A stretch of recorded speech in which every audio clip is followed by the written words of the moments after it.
can see, nagluto po ako ng super spicy na chicken liver. Ayan, super spicy. Hinaluan ko po siya ng moringa and then ng sayote. Yum yum!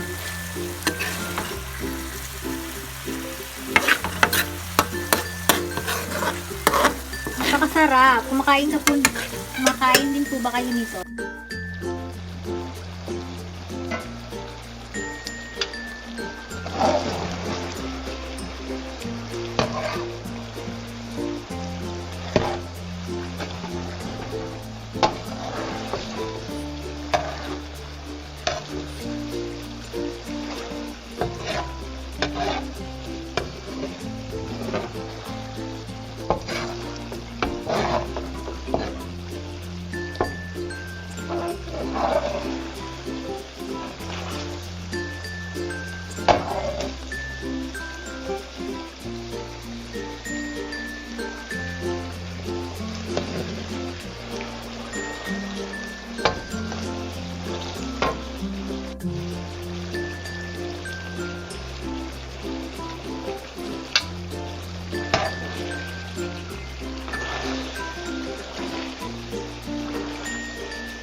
Gusto ko po kasi yung medyo dry and mas juicy.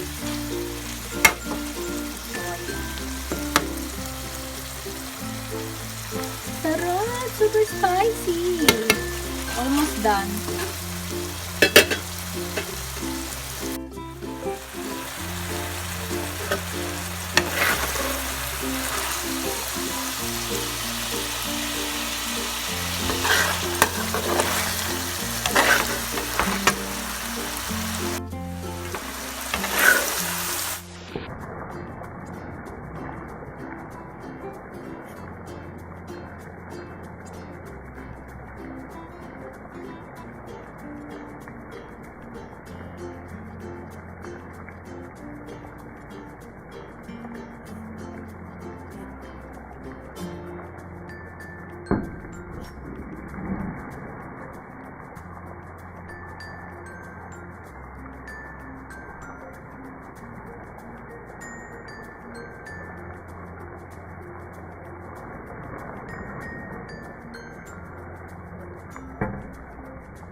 So, sino po ang makaka-relate nito?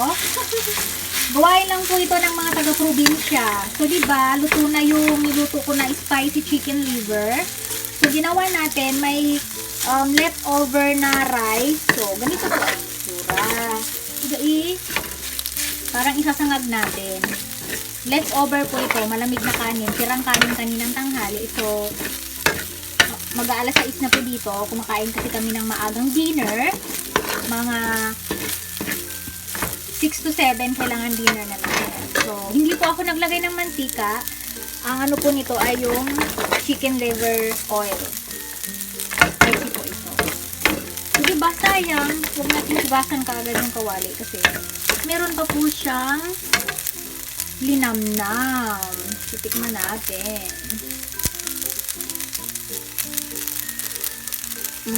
So good. Spicy and a little bit sweet. O, diba? So everyone, presenting the super simple chicken liver, super spicy with moringa leaves and a little bit of sayote. Yum yum. So ayan, simpleng dinner.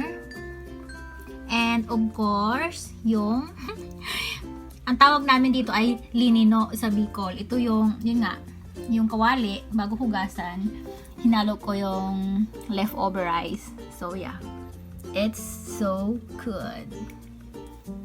Thank you for watching! Kain po!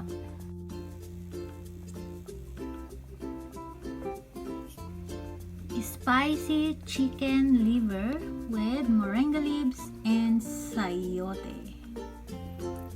Yummy!